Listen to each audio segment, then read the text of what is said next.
नमस्कार, मैं डॉक्टर गणेश साईनाथ। आज मैं आपको मैत्री शरण गुप्त का जो खंड काव्य है नहुष, उसके ऊपर आपको उसकी संक्षिप्त कथा वस्तु समझाने का प्रयास करूँगा।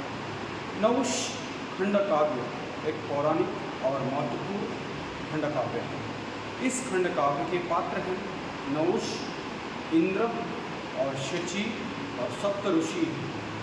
और इस खंड काव्य में जो इंद्र को जब ब्रह्म हत्या की दोषी के रूप में उनको दोषी करार किया जाता है, उस समय इंद्र को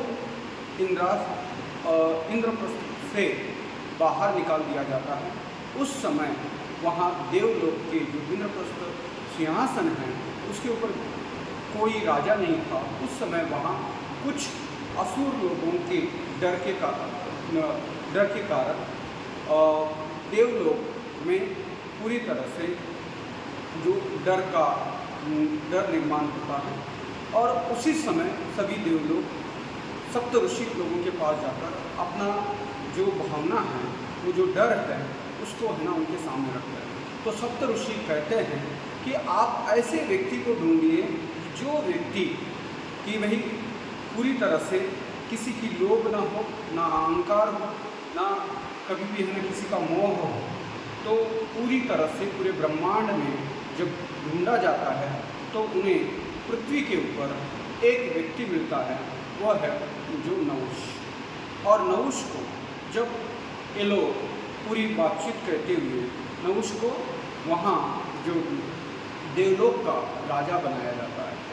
नहुष जैसे ही राजा बनता है उस समय तो वो सब ठीक ठाक रहता है, लेकिन बाद में है उनके मन में वहाँ के वैभव और वहाँ के पद, ये सारी चीज़ें देखने के बाद उनको है ना अहंकार निर्माण होता है। और धीरे धीरे वह है ना जो अपने आप को एक अलग व्यक्ति के रूप में देखता है। और एक दिन शाम को ऐसे ही शची को वह देखता है। शची को देखने के बाद उनके मन में काम भावना जो इच्छा जागृत होती है। और उसी समय से जो इनका पतन स्टार्ट होता है। और वो उनको शची को कहता है कि भाई मैं आपसे शादी करूँगा या आपसे मैं विवाह करना चाहता हूँ। शची कहती है कि नहीं, ये तो असंभव है, क्योंकि मैं ऑलरेडी शादीशुदा हूँ, मैं इंद्र की पत्नी हूँ। लेकिन भी यहाँ जो नहुष वो है ना अपने पद और इसके कारण है ना वो है ना कि भाई उसके ऊपर है ना वो ज़बरदस्ती और रोक दिखाना स्टार्ट कर देता है।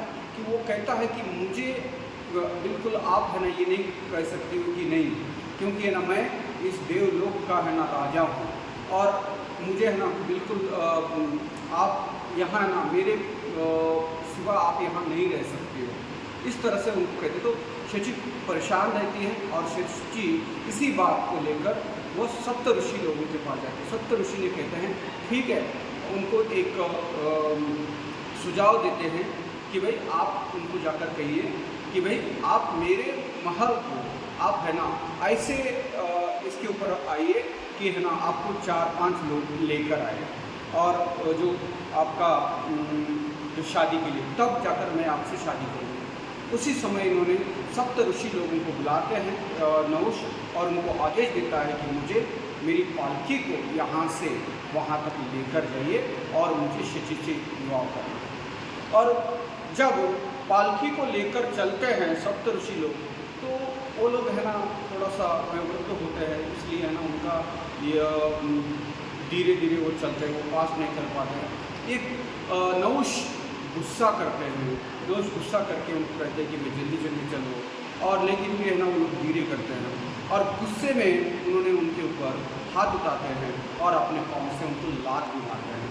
तभी जाकर नहुष के ऊपर सप्त ऋषियों ने गुस्सा दिखाकर उनको शाप देते हैं। तो इस तरह से एक संक्षिप्त ये कथा वस्तु है। और नमस्कार।